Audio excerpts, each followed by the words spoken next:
Estás escuchando Sonido Cultura, el sonido de la cultura nacional.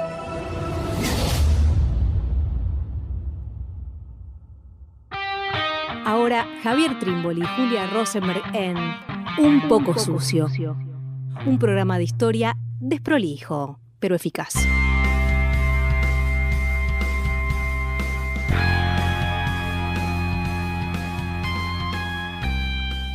Bienvenidas, bienvenidos a Un poco sucio en esta edición número 12, el programa de historia del Ministerio de Cultura de la Nación. ¿Cómo está, Javier? Muy bien, Julia, ¿todo bien? Bien, en esta oportunidad vamos a conversar, a plantear algunos problemas alrededor de una coyuntura de la historia argentina, que es la coyuntura del centenario. 1910, se cumplían 100 años de la Revolución de Mayo, y el gobierno de aquel entonces generó una serie de festejos, de actividades en los alrededores del 25 de mayo, en realidad de una semana antes. Nos interesaba detenernos en este momento tan particular de nuestra historia, también porque de alguna manera ha sido un momento que ha sido retomado una y otra vez por diferentes historiadores, historiadoras de nuestro país, con diferentes lecturas, ¿no? Pero nos interesaba fundamentalmente porque ha sido tomado como un momento, algunas veces hasta mítico, si se quiere, ¿no? Bajo esta idea del granero del mundo, la Argentina potencia gracias a ese modelo agroexportador.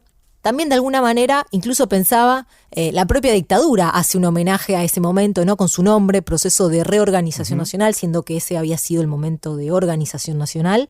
Así que bueno, es un momento que de alguna manera va y viene, ¿no? En la memoria académica, en la memoria popular, si se quiere, pero hay algo de ese momento de nuestro pasado que una y otra vez es revisitado. Sí, es un gran tema el tema del centenario, y me gustaría rápidamente atarlo a lo que hoy es parte de la discursividad pública ligada estrechamente al macrismo, ¿no? El macrismo una y otra vez, durante sus años de gestión, durante sus años de gobierno, batalló a propósito de los 70 años de decadencia de la Argentina.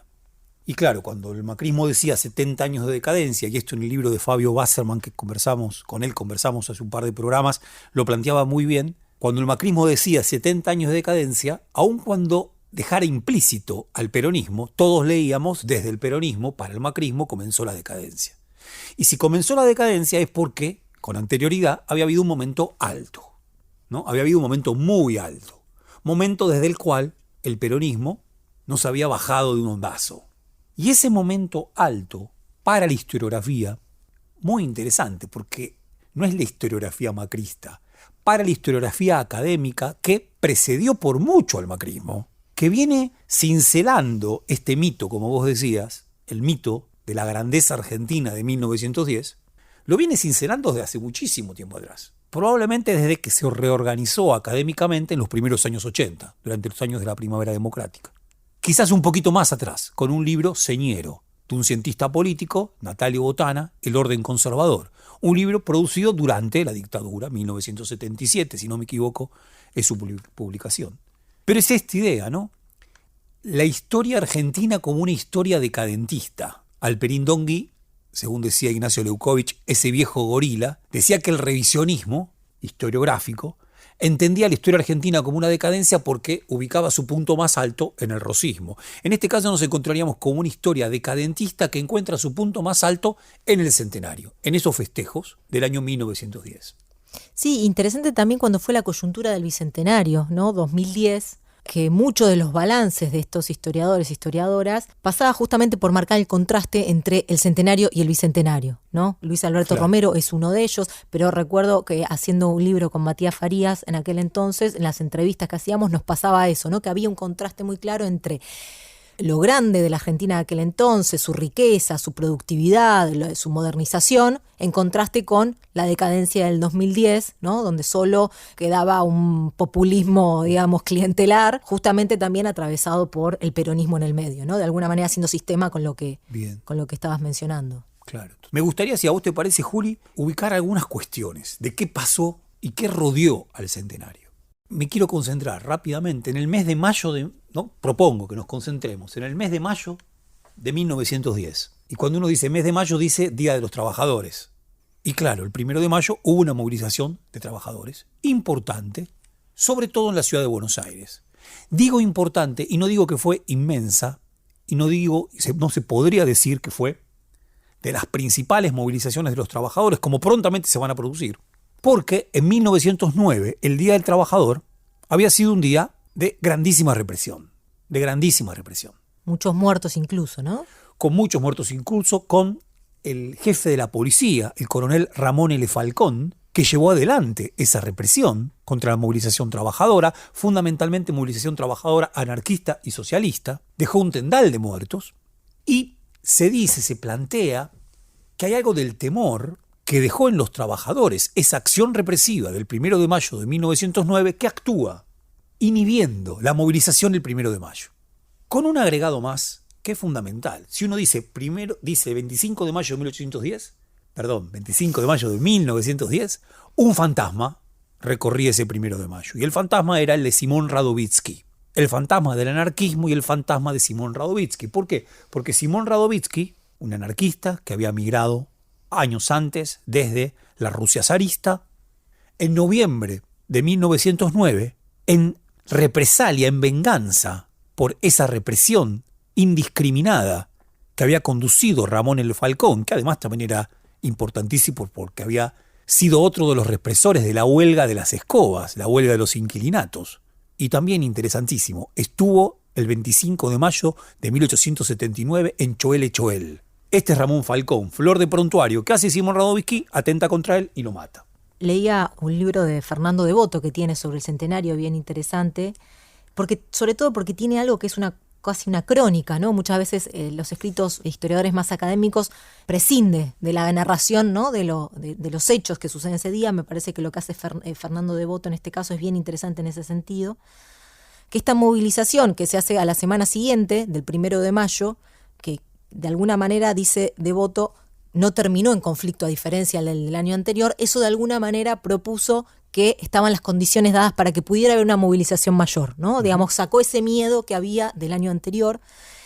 Y simplemente como un dato que me parece que de alguna manera también ayuda a entender el clima de época, son movilizaciones que se solían hacer, sobre todo desde el año 1902, en contra, entre otros reclamos, en contra de una ley fundamental que se había sacado, que se había sancionado en 1902, que es la ley de residencia, ¿no? Esta ley que tiene a Miguel Cané como el espíritu central por el que impulsó esta ley, que es interesante, lo digo muy brevemente, es una ley que se venía impulsando Miguel Cané desde 1899, que sin embargo no encuentra eco en ese momento para que se sancione, lo encuentra así en 1902. ¿Por qué? Porque había habido una huelga muy importante en 1902 de trabajadores del puerto, que finalmente, también movilizada por trabajadores que de origen se decía extranjero en ese entonces, es esta huelga la que de alguna manera repercute en la economía del 22 de noviembre de 1902, la que genera una sesión extraordinaria esa misma noche para que esta ley sea sancionada. Y es interesante que en el primer mes de sancionada esta ley son 500 los trabajadores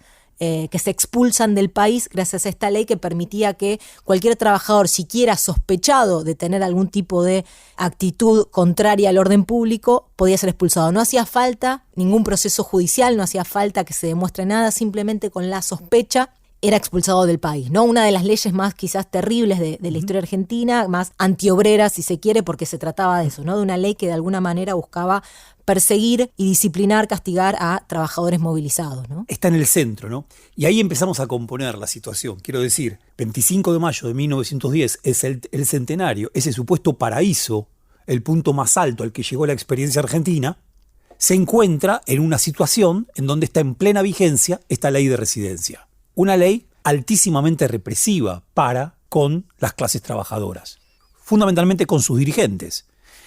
Las mismas élites que promovieron la llegada de inmigrantes, suponiendo que la llegada de inmigrantes iban a liberarnos, iban a sacarnos de encima el fardo de la presencia gaucha e india y fundar así una nueva civilización, ahora no saben cómo hacer para limpiar esa llegada de inmigrantes y que entre esos inmigrantes, aquellos que tengan una militancia política, no puedan encontrar un lugar en la Argentina. Es una palabrita que anda dando vuelta por ahí. Natalio Botana la usa en un libro que justamente salió en 2009, justo antes del Bicentenario, que comparte con Rosendo Fraga y con Luis Alberto Romero. Dice algo así como: la Argentina de 1910 era altamente hospitalaria. Y usa la palabra hospitalaria. No solamente él, Roy Ora, uno de los principales historiadores argentinos actuales, ¿no? Ya no un joven historiador, ya no somos jóvenes, él tampoco. en un artículo que anda dando vuelta último sobre el problema de la izquierda en la Argentina, cuando habla de la Argentina de 1910, usa la palabra hospitalaria. Hay algo acá extraño, ¿no? Porque la facticidad dice ley de residencia 4144, plena vigencia de esa ley. Y a la vez diría lo siguiente, plena vigencia de la ley de residencia y que no se haya sancionado la ley de 1904, la Ley Nacional del Trabajo, que promovía el mismo gobierno de Julio Argentino Roca, el mismo ministro que estuvo detrás de la ley de residencia, que fue el ministro Joaquín B. González, y que contó, entre otras, con la pluma, la investigación que llevó adelante, entre otros, Juan Vialet Macé. O sea, quiero decir, no se aprueba una ley de trabajo, un código de trabajo, un conjunto de leyes que regulen la vida laboral en el conjunto de la Argentina, no en Buenos Aires, pensando en el territorio nacional del Chaco, por ejemplo.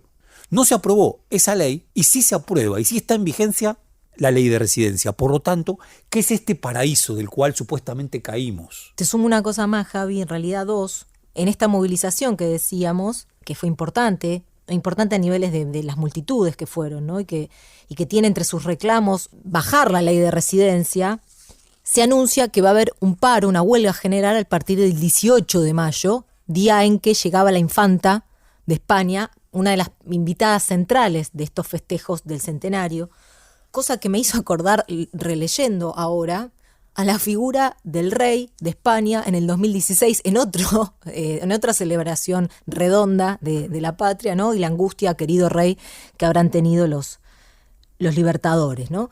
Pero quería decir, esta huelga general que se anticipa, que se va a hacer a partir del 18 de mayo, y un estado de sitio junto a la ley de residencia, que se establece a partir del 13 de mayo, ¿no? De alguna manera, esta ley y este decreto de estado de sitio marcan, evidentemente, un clima que no era exactamente el de hospitalario. Sumo una cita muy breve, una línea de este artículo de Royora, porque me parece que de alguna manera complementa lo que venías diciendo. Dice en un momento sobre este régimen, sobre este momento de la Argentina, la represión estatal fue, por otra parte, poco significativa en términos relativos.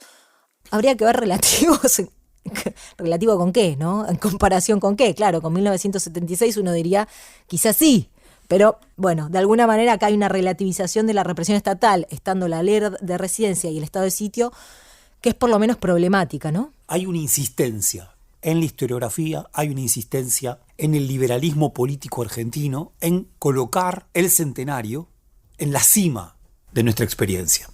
Claro, hay indicadores que son los indicadores económicos fundamentalmente ligados a la exportación y al lugar que ocupa Argentina como exportador de cereales y de carnes que lo ubican muy alto. Ahora, tan solo pensar en esos indicadores habla, por supuesto, de la endeblez de un diagnóstico, casi como si fuera una suerte de economicismo de derecha, que solo puede pensar la cima de un proceso civilizatorio en clave de sus indicadores económicos, ligados además a fundamentalmente la economía de exportación. No, me gustaría lo siguiente, marcar junto con el texto de Devoto, lo hago, que vos citabas, esa situación de importantísima movilización que se produce en la Argentina de mayo de 1910. Por un lado, movilización obrera, que como bien vos señalabas, amenaza con hacer una huelga general en contra de la ley de residencia. Era el tema más sentido, la ley de residencia, el tema más sentido. Y la respuesta de Figueroa Alcorta, el presidente saliente, porque ya había sido elegido Roque Sáenz Peña para ocupar la presidencia, y lo iba a hacer a partir de octubre de ese año de 1910, es la de decretar el estado de sitio para impedir esa huelga general. Pero a la vez pasa algo más y muy complejo. Hay una segunda línea de movilizaciones que ya no es la movilización obrera, sino que es la movilización estudiantil. Tremenda movilización estudiantil, y uno dice estudiantes en 1910 y dice vástagos de las élites, hijos, ¿no?, de unas clases altas, respetables, que pueden acceder al sistema educativo, incluso superior, universitario. No está hablando del movimiento estudiantil actual. Está hablando de un movimiento estudiantil que, sin embargo, quizás se parezca al del 45. Bien. Estos estudiantes emprenden una movilización fundamentalmente en la ciudad de Buenos Aires. Ese también es otro dato, y lo lamentamos porque a nosotros siempre nos gusta romper esta idea de que la historia tiene que ser contada desde Buenos Aires. Ahora, del centenario sobre todo se sabe de Buenos Aires. De lo que pasó fuera de Buenos Aires no se sabe absolutamente nada. Lo que también pone muchas dudas acerca de qué es ese paraíso. ¿Qué es ese paraíso? ¿O qué es ese punto más alto de la experiencia civilizatoria argentina que solamente se puede medir por lo que ocurre en la ciudad de Buenos Aires? ¿Qué pasaba en el territorio nacional del Chaco? ¿Qué pasaba en Córdoba? Bueno, vacíos. Vacíos que sin duda son nubes para esa idea de paraíso. Ahora, quiero ir a esto. Movilización de sectores estudiantiles. Devoto marca una cantidad tiene un montón de citas. Movilización de estudiantes que ante todo lo que hacen es no parar de cantar el himno. Cantan el himno, a troche y moche. Y aquel que además no se descubre para cantar, cuando pasa, por ejemplo, están pasando y hay habla de un periodista italiano que anda dando vuelta y parece que no se sacó el sombrero, en señal de deferencia, porque se está cantando el himno, pequeña manteada, ¿no? Un par de golpizas. Bien. Un clima de nacionalismo exacerbado, nacionalismo de élite, exacerbado, antiobrero, bien, antipopular. Nacionalismo que, por otro lado, de alguna manera tenía enfrente una sociedad, no digo mayoritariamente, pero un gran componente de esa sociedad era inmigrante, ¿no? Digo, ese nacionalismo exacerbado también tenía que ver con esta segunda adjetivación que hacías, que es el antiobrero, ¿no? Porque justamente el obrero,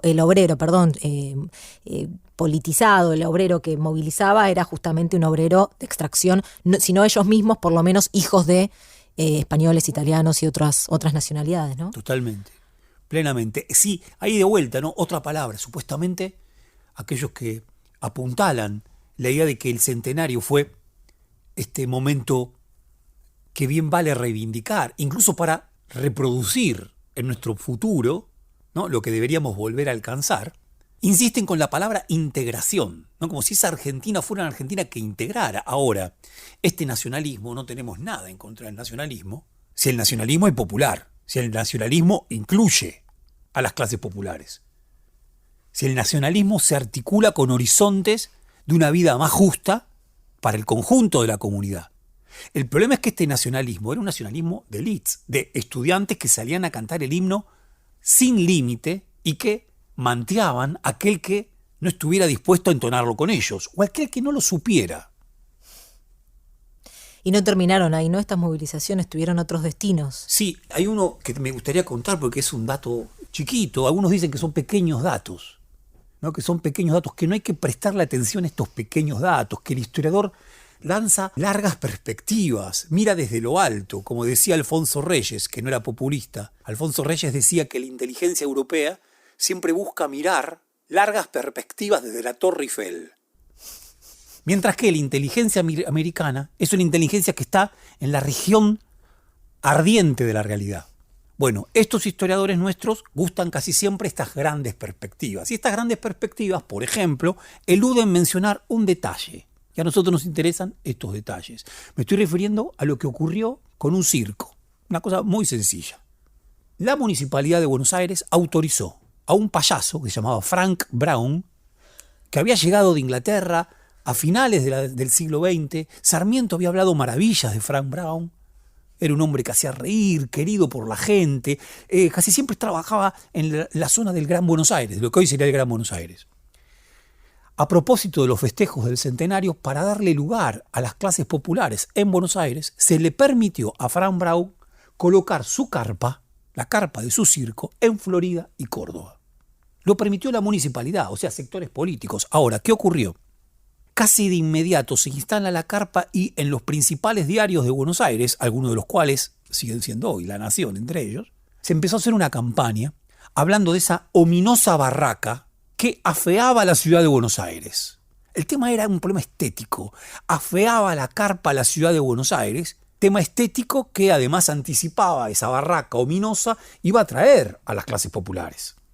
Por lo tanto, se empezó a cargar el ambiente, ¿sí? Se empezó a cargar el ambiente contra esa carpa. Una suerte de animadversión en contra del payaso Frank Brown y su carpa. ¿Cómo terminó eso con el incendio de esa carpa? Un grupo de muchachos bien, indios bien, como les gustaba decirse, un grupo de muchachos bien, indios bien, tengo acá la fecha, 4 de mayo del año 1910, quemaron esa carpa. No hubo víctimas, porque no había nadie, todavía no habían empezado las funciones del circo del payaso Frank Brown, pero es algo genial lo que hicieron. Con los restos de lo que quedó de esa carpa incendiada, llevaron esos restos a la puerta de algunos de estos principales diarios de la ciudad de Buenos Aires como ofrenda. Dice el diario La Nación: se trató de una violencia que no deja de ser simpática, porque muestra la existencia de sedimentos de patriótica altivez. Bueno, si esto es el paraíso, si este es el punto más alto, si esto es lo que hay que recuperar, por supuesto, sospechamos que ahí no queremos estar. Nos vamos escuchando Matufias de Ángel Villoldo, 1903. Es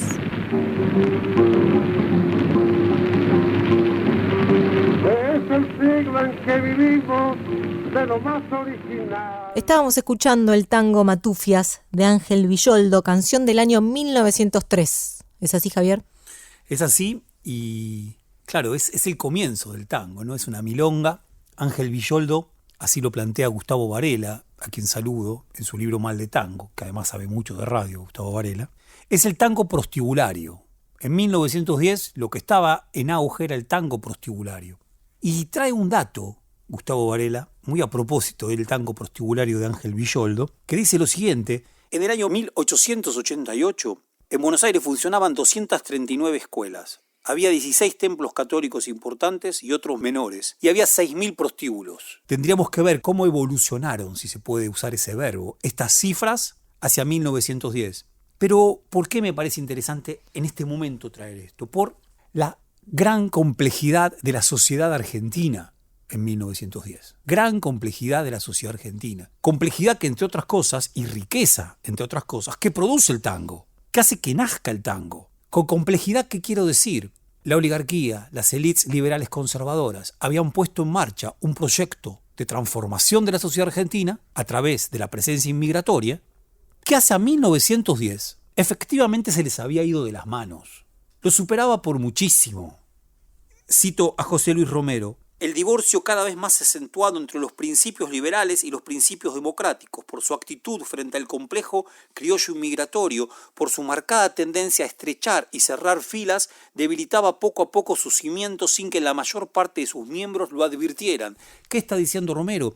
Las élites liberales, conservadoras, que habían puesto en marcha ese país moderno, que podían celebrar el centenario invitando a la infanta Isabel de España como principal invitada junto con el presidente de Chile, Manuel Montt, decía, esas élites vivían atrincheradas, cerradas en su gueto. Había una sociedad por fuera que solo podían ver como amenazante, y como solo podían ver como amenazante esa sociedad que había por fuera, ¿qué hacían? Ley de residencia. ¿O qué hacían? Aquel que no canta el himno, lo manteamos. O quemar el circo de Frank Brown. Parte de esa sociedad tan rica, ¿no? Creció como un conglomerado bien vivo y al mismo tiempo indisciplinado, plebeyo. Bien. Suponer que 1910, con estado de sitio, con ley de residencia, con un presidente a quien no quería nadie, creo que nadie debía saber quién era el presidente en la Argentina en 1910. Por lo tanto, con una ruptura entre el sistema político y la sociedad, que era una ruptura alevosa, suponer que eso era indicador de una buena salud, de una experiencia social, bueno, está desviado. Es de mal enfoque historiador. Sesgado, por lo menos, ¿no? Sesgado. Quería leer yo una cita del artículo que mencionamos en el bloque anterior, de un artículo que está colgado en la web, en el sitio historiaintelectual.com.ar. El artículo se titula Izquierda y clases populares en la Argentina, 1880-1945, artículo que fue presentado en unas jornadas en Córdoba en el año 2018 y su autor es Roy Ora. Lo traigo también por esto que decíamos al comienzo de cierta mirada, de cierta historiografía, digamos, que en los últimos años retomó esta idea de aquel momento, el momento del centenario, como una panacea dentro del pasado argentino. Muy basado en términos económicos, lo leo, es un poquito largo, pero creo que se lee muy bien. Aunque los rasgos generales de ese proceso de crecimiento económico y su incidencia en la mejora del bienestar popular han sido bien establecidos en la literatura, vale la pena reseñarlos de manera sintética, dice Roy Ora.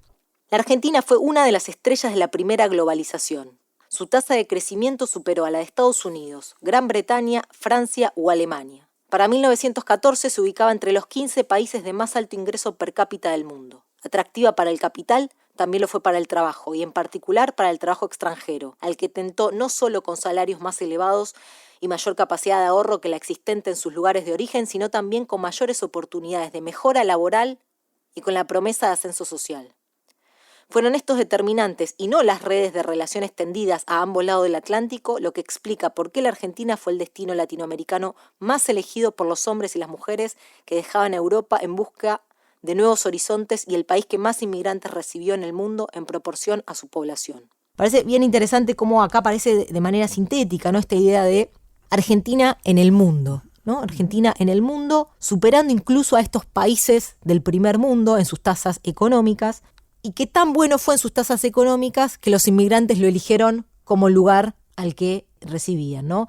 De alguna manera invirtiendo el orden, podríamos decir. Quiero decir, no es que Argentina fue uno de los países que convocó, junto con Estados Unidos, a la inmigración, sino que los inmigrantes lo eligieron, ¿no?, por su gran condición económica en aquel entonces. De alguna manera dejando afuera todos estos otros elementos que venimos mencionando, ¿no?, de una sociedad evidentemente atravesada por un conflicto social y político bien importante que, bueno, la ley de residencia, como decíamos, lo pone quizás de manifiesto como ningún otro símbolo, ¿no? Ahí es para pensar y para darle vueltas a este problema, ¿no? Conversábamos con nuestras productoras estrellas a propósito de la pulsión argentina a la fuga, ¿no? La pulsión argentina a la fuga, a irse del país en cada momento crítico. Sabemos que estamos viviendo un momento crítico, no paran las noticias que todo el tiempo, ¿por qué los argentinos quieren irse no solamente a vacunar, sino a emprender una nueva vida, fugar? Y sin duda es cierto que hacia 1910 había una población que venía de Europa hacia la Argentina. Es el caso de nuestras familias. El problema es pensar por qué, si eso era un paraíso, se cayó de él. Y por supuesto, sabiendo que en la historia no hay paraísos, hay formaciones económicas sociales, hay coyunturas, hay luchas de intereses, hay luchas de clases. Ahora, en la versión que indica que eso sería un paraíso, ¿por qué de ese paraíso se cayó? ¿Qué fue lo que propició esa caída? Y evidentemente, lo voy a plantear de esta forma, con una palabra que no pertenece a lo que generalmente los historiadores ponen de relieve. Hay un problema duro de hegemonía. La clase dirigente en la Argentina o la clase dominante en la Argentina, en ese momento, clase política y clase económica socialmente dominante están muy ligadas, es una clase que actúa como una clase dominante, pero no como una clase dirigente. Carece de hegemonía sobre el conjunto social. Carece de hegemonía y carece de tácticas para alcanzar la hegemonía. Digo, si la hegemonía se quiere alcanzar con la ley de residencia, evidentemente eso no es hegemonía, eso es coerción. Hegemonía hubiera sido la Ley Nacional de Trabajo. Sin duda, hegemonía hubiera sido la Ley Nacional de Trabajo. Bien. Hegemonía era permitir que el circo de Frank Brown se ubique en Córdoba y Florida.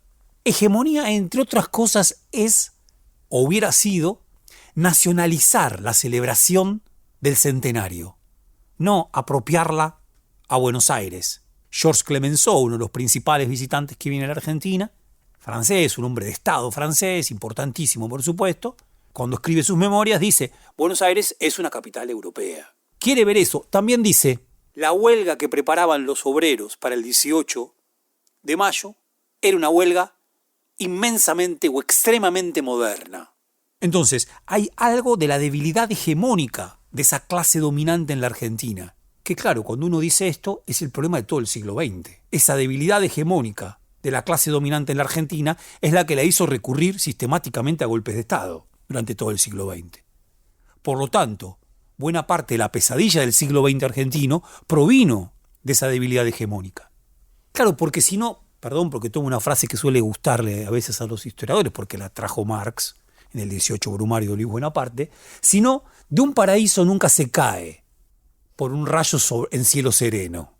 ¿No? De un paraíso no se cae porque hay un rayo en cielo sereno que inocentemente o haciéndonos perder la inocencia hace que caigamos a este suelo tan barroso de la vida histórica. Estamos en Un Poco Sucio, en esta edición conversando alrededor de la coyuntura del centenario 1910, también de las narrativas que se han ido armando a lo largo del tiempo, en los últimos años, en el campo historiográfico sobre ese periodo, pensaba, Javi, también que hay un balance entre algunos historiadores. Natalio Botana seguro fue el que primero puso quizás un eslabón en esta forma de pensar ese periodo, que es que para 1880 el entramado institucional político de la Argentina era el adecuado para ese momento. Lo que sucedió con esa clase dominante política es que siguió gobernando 30 años después con ese mismo entramado, como si la sociedad hubiese permanecido igual, y eso no fue así, ¿no? Un problema de actualización, diríamos, ¿no? Y en ese sentido, me parece, toman a tanto el intento de la Ley Nacional del Trabajo como la Ley Sáenz Peña como esa etapa breve, reformista de esta clase, como si hubiesen advertido que estos cambios que habían pasado necesitaban un refresh, vamos a decirlo así. Sin embargo, me parece que hay algo de la sanción de la ley Sáenz Peña, la ley de voto secreto y obligatorio para todos los hombres naturalizados de argentinos, si no se puede pensar más que como un intento reformista que dan cuenta de la realidad y de los cambios que había atravesado la sociedad argentina, bajo esta ceguera que sigue sin poder ver lo que circulaba a esta élite, en tanto y en cuanto, evidentemente, era una elección, la de 1916, bajo la cual no esperaban un resultado como el que terminó llegando, ¿no? Si en lugar de leerla como una clave reformista y una clave de una élite que ve ese entorno, como una parte más de esa ceguera. Está buenísimo. Yo creo que algo de eso funcionó, ¿no? Algo de eso ocurrió. Llegar ahí, ¿no? Roque Sáenz Peña, como parte de este reformismo de las élites, enfrentado con Roca, comienza a gobernar en octubre de 1910 y promueve la sanción de la ley Sáenz Peña, que va a ser la ley que lleva su nombre en 1912. ¿De qué está convencido Roque Sáenz Peña? De que con la nueva ley, aquellos que voten de manera secreta por primera vez, obligatoria, ya era algo que precedía, por supuesto estamos hablando de hombres, estaba convencido de que esas clases iban a favorecer al orden conservador liberal, que iban a seguir votando, bien, que iban a seguir votando para el colegio electoral a los representantes de ese orden conservador liberal, que iba a garantizar una continuidad que ahora iba a estar bañada de una nueva legitimidad de la que estaba careciendo. A ver, Sáenz Peña produce esa ley, promueve esa ley porque en parte sabe que la complejidad, como bien vos decías, de la sociedad que ha crecido en la Argentina, necesita de una nueva institucionalización. La ley en cuestión va a producir esa nueva institucionalización, pero está convencido que van a ganar. Natalio Botana lo cuenta muy bien en el orden conservador, ya casi tenían sus comités llenos de champán para festejar, y de repente empiezan a llegar malas noticias. La mesa de la matanza, de las Necochea, famosas, ¿no? Claro, las famosas, y empiezan a llegar malas noticias. ¿Y quién gana? Hipólito Yrigoyen. ¿Hipólito Yrigoyen dónde estaba en 1910? En su cueva, escondido, porque estaba proscripto el radicalismo en 1910. Julio Argentino Roca, que era el hombre político más importante de ese entonces, donde estaba fuera del país, porque estaba enfrentado con Figueroa Alcorta. La crisis política era mayúscula de ese orden político conservador liberal. Ahí hay un tema, ¿no? ¿Qué pasó? ¿Cómo fue que se malentendió? Vos decías ceguera, y claro, apareció Yrigoyen. Apareció Yrigoyen, que liga con un pasado criollo previo, ¿no? El que se llama, es el peludo Yrigoyen, porque anda siempre por abajo como un topo, y peludo también liga a la barbarie vieja, que atrae a los sectores medios. Digo, si hay algo que no funciona, si hay algo que no está funcionando de esta hegemonía, lo revela el triunfo de Yrigoyen en las elecciones de 1916, anticipados por los triunfos legislativos del radicalismo con anterioridad. Me gustaría una cosa, Juli, porque si no puede quedar de lado. Dos, te leo esta a ver qué te parece. Estas movilizaciones de estudiantes que se emprenden en los días previos al 25 de mayo, en represalia al movimiento obrero, entre otras cosas, queman las imprentas de la protesta y queman las imprentas de la vanguardia. Queman directamente. ¿Dónde está la hospitalidad? Manuel Gálvez, escritor importantísimo, argentino de toda la primera mitad del siglo XX, escribe su diario de Gabriel Quiroga en 1910, crea su alter ego, un joven decadente que varía de opiniones, y escribe lo siguiente en la entrada de 16 de mayo de 1910. Las violencias realizadas por los estudiantes incendiando las imprentas anarquistas mientras echaban a vuelo las notas del himno patrio constituyen una revelación de la más trascendente importancia. Ante todas esas violencias demuestran la energía nacional. En segundo lugar, enseñan que la inmigración no ha concluido con nuestro espíritu americano, que conservamos aún lo indio que había en nosotros. Escribe esto con el diario al lado, porque esto mismo lo cuenta el dirigente anarcosindicalista Sebastián Marota. al mismo tiempo lo cuenta. Esto por un lado. Por el otro, también es cierto, hubo una movilización social importantísima a propósito de los festejos. Una movilización no partidaria, no anarquista, que acompañó a la llegada de la infanta Isabel, devoto sospecha, y en parte era el extraño de aquella patria que se había abandonado, que acompañó a las delegaciones italianas, pero también que rodeó esa celebración. Ahora, entender que esa movilización ciudadana, para ponerle ese nombre, era una movilización que apoyaba al orden liberal conservador, sacar esa conclusión, y es un poco precipitado, para decirlo con palabras muy suaves. Bien, esto ha sido todo o casi todo en este episodio de Un Poco Sucio número 12. Nos vamos a ir escuchando una canción, una hermosa versión de la Marcha de San Lorenzo del año 1969. ¿Vos querías decir algo de esta canción? Está compuesta en 1901. El original. El original, quien compone la música, creo que era un sargento de la policía, Cayetano Alberto Silva, de nacionalidad uruguaya, y se la regala al ministro de Guerra de Roca, Richeri. ¿Bien? Que ahí nomás está colocando el servicio militar obligatorio, la conscripción. Medida importantísima también de ese Estado que no terminaba de ayornarse a su época, aunque a través de esa medida buscaba incluir en el ejercicio de la fuerza militar. Decía, entonces, le regala la música regala, no la letra es posterior, pero lo que me interesa es que lo que hace acá Billy Bond en el año 1969 es una nueva versión que tiene algo de... amamos todos, a todos nos gusta la Marcha de San Lorenzo, me parece que a Billy Bond también, hubiera querido ser más irreverente con ella, pero no lo es tanto, me parece, y hace una versión muy hermosa, nada más que eso. Nos vamos escuchando Billy Bond y La Pesada. Chau, Hasta la próxima.